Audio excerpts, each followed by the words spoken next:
Garlic and Indian shallots are the key ingredients that make for this most tastiest chutney.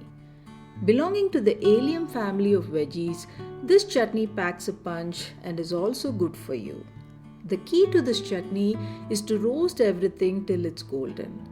It's important that the shallots are slow roasted till they are nicely caramelized. The roasted, mildly sweet shallots and garlic make this chutney what it is. This chutney can be stored in the refrigerator for days.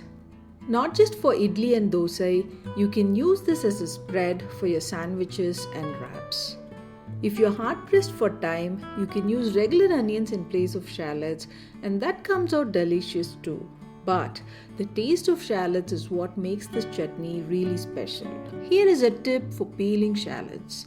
If you soak the shallots for about 20 minutes in water, the skin of the shallots peels super easily. I like to make this chutney slightly on the spiciest side, so adjust the chilies according to your taste. Hope you will try this recipe. Until I see you next time, this is Suguna signing off. Bye bye.